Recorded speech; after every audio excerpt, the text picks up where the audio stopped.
Bharatiya Janata party और उनका पूरा इकोसिस्टम, उनका शासन, उनका प्रशासन आजम खान साहब को परेशान करने में, प्रताड़ित करने में तुला हुआ है। उत्तर प्रदेश के रामपुर से बड़ी राजनीतिक खबर सामने आई है, जहां समाजवादी पार्टी के नेता आजम खान और उनके बेटे अब्दुल्ला आजम को पैन कार्ड मामले में कोर्ट ने 7 साल की सजा सुनाई है। इस मामले को लेकर कांग्रेस के नेता और प्रवक्ता सुरेंद्र राजपूत ने उत्तर प्रदेश की बीजेपी सरकार पर निशाना साधा। सुरेंद्र राजपूत ने आरोप लगाया कि यूपी सरकार शासन प्रशासन के माध्यम से आजम खान और उनके परिवार को परेशान कर रही है। उन्होंने कहा कि यह सिर्फ एक राजनीतिक प्रतिशोध है और सरकार आजम खान से अपनी दुश्मनी निकाल रही है। राजपूत ने कहा कि आजम खान को अब उच्च न्यायालय जाना चाहिए। शासन प्रशासन उनको परेशान कर रहा है। वर्तमान सरकार का जो शासन प्रशासन है वो आजम खान से दुश्मनी निकाल रहा है। पता नहीं क्यों उन्हें परेशान किया जा रहा है। उन्होंने ये भी जोर देकर कहा कि बीजेपी का यह रवैया उत्तर प्रदेश की राजनीति में भय और अस्थिरता पैदा कर रहा है। कांग्रेस नेता ने केशव प्रसाद मौर्य पर भी तीखा पलटवार किया। उन्होंने कहा, केशव प्रसाद मौर्य पहले अपने लिए कुर्सी ढूंढ ले, आपके पास तो अभी तक स्टूल ही है।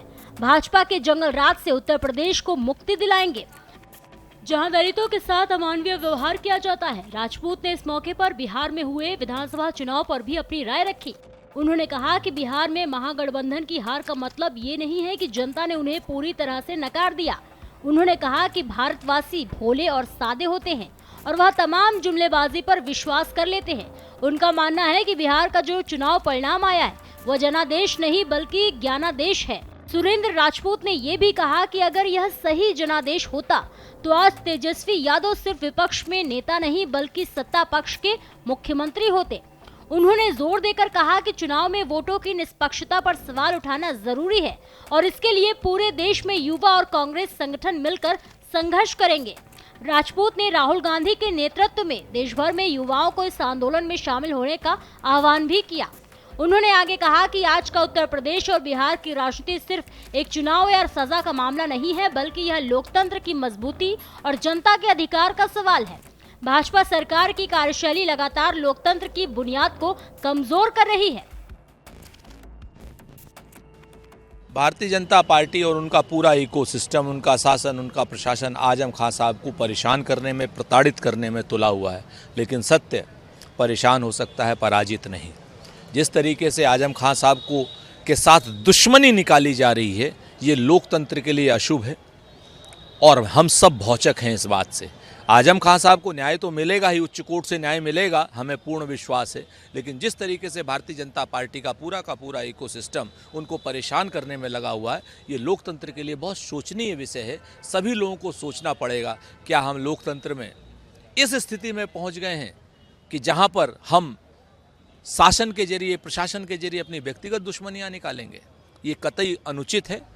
हमें पूरी उम्मीद है कि आजम खान साहब को उच्च कोर्ट से जैसे पहले न्याय मिला है वैसे अब भी न्याय मिलेगा। राजपूत के बयान ने राजनीतिक हलकों में एक बार फिर सियासी खिचड़ी को तेज कर दिया है। कांग्रेस नेताओं का यह आरोप है कि आजम खान के खिलाफ यह कार्रवाई सिर्फ व्यक्तिगत प्रतिशोध है और इसे राजनीतिक दृष्टि से देखा जाना चाहिए। उन्होंने कहा कि सपा नेता को न्यायालय में अपनी बात रखने का पूरा अधिकार है और यही लोकतंत्र की ताकत है। इस मामले को लेकर अब सबकी निगाहें उच्च न्यायालय की ओर हैं। कांग्रेस का मानना है कि हाई कोर्ट में मामला पेश होने पर निष्पक्ष न्याय संभव है। वहीं राजनीतिक विश्लेषकों का कहना है कि इस घटना को उत्तर प्रदेश में आगामी चुनाव की रणनीति से भी जोड़कर देखा जा रहा है। राजनीतिक गलियारों में चर्चा है कि उत्तर प्रदेश की सत्ता पर बीजेपी का दबदबा कायम है, लेकिन विपक्षी दल लगातार सरकार की आलोचना कर रहे हैं और उन्हें कानून के इस्तेमाल के जरिए परेशान करने का आरोप लगा रहे हैं।